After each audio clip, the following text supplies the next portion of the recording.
Isang mapagpalang araw mga idol at magandang araw po sa lahat. So project update po muna tayo. Silipin natin yung mga nangyari na dito sa ating ongoing project. At patapos na po kami. Siguro may isa pa tayong vlog dito bago natin tapusin po itong project natin na ito. So silipin natin yung mga natapos na natin at saka yung mga gagawin pa.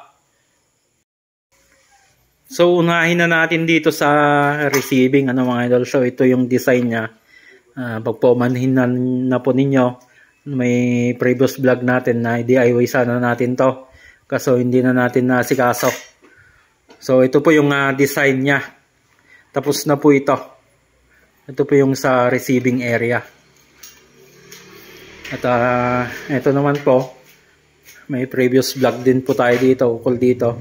Dito po sa tapat po ito ng TV console nila o sa living area. Sa part na ito naman po ay sa kitchen and dining. Yan. So napakarami na po nating design na ganito, bale halos pang 5 na po ito. Dito sa project na ito, itong design natin. May dadagdag po tayo dito na pinaka-lining niya diyan sa mga corner. Silipin natin sa master's bedroom. So bale ito po siya. Ito po siya sa master's bedroom mga idol. Yan. So yung mga design po na ganito ay sa 4 rooms po talaga. Sa part po na ito ay shadow. Sa gilid. Naka-shadow po ito. At naka-shadow din po ito sa gilid na ito. Dito naman po sa cove po yan. Itong drop niya. Siguro tapat po ito ng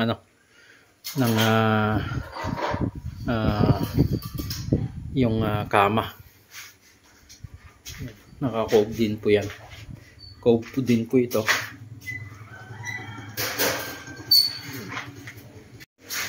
So akyat din tayo sa taas. Silipin natin doon.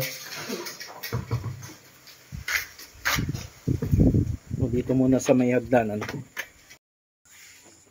Ito yung may hagdanan. Tatanong pa natin kung paano yung gagawin natin. Although nasimulan na pong napalitadaan po ito. Yan sa baba na lang at saka sa loob sa ilalim ng hagdan. Yan. Napalitadaan na rin po ito. Sa may papasok po yan dito sa may pintuan. Back door. Ito naman po yung sa canopy natin, napalitadaan na po yan. Yung kulang na lang ay dun sa may header nya para mapasukatan na natin yung salamin. So bali dito sa loob mga idol ay napalihan na natin ito, napalinis na natin. Tanggal na po lahat yung himulmul dyan. Yung mga ire-retats na lang natin. May mga part na ire-retats pa. Ito, yung pinaka-header ng ating bintana. Yan pa po yung wala. Labas tayo.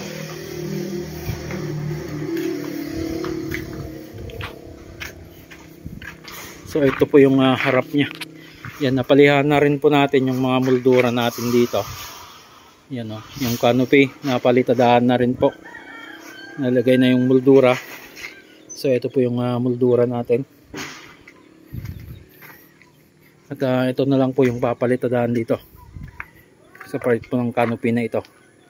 Saka install natin yung moldura dito by tomorrow. Pa-install natin sa kasama natin. Nalihan na rin po ito. Linis na. Ito yung mga moldura dito. Nalinis na rin po natin. Napalihan na. Ito na lang ang papalitadaan natin.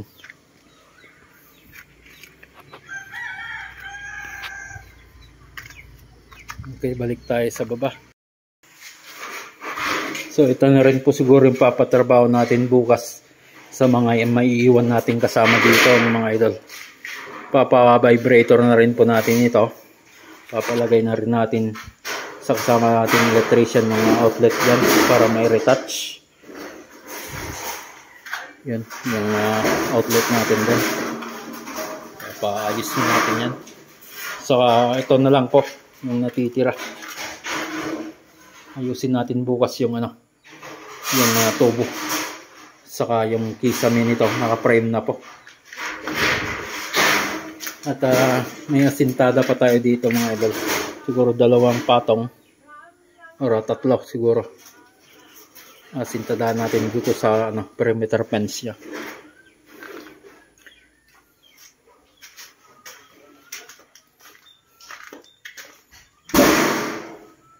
Silipin natin sa labas. So ito na yung pinakaharapan niya mga idol. Meron na yung mga natin. Moldura dyan sa mga 2 fixed window. May fixed glass. Yan. Okay mga idol, at yan muna yung update dito sa ating ongoing project. Siguro magkakaroon pa tayo ng isang video dito bago tayo matapos. Silipin natin yung full accomplishment ng ating project mga idol. Last video na po siguro natin iyon. So yan muna yung naging update dito sa ating project na ito. At abangan nyo po ulit ang tropang idol sa panibagong project natin sa Nangalisan, Bagabag, Nueva Vizcaya. At shoutout kay ading Roel Kalimlim. Para wala pong mapakante sa tropa kasi kukunti na po yung natira dito. Bubukas po tayo ulit ng panibagong project po. Okay, so yan muna yung update natin dito mga idol. Dito na natin tatapusin yung video natin ngayong araw mga idol. Lagi po tayong mag-ingat at God bless po sa ating lahat.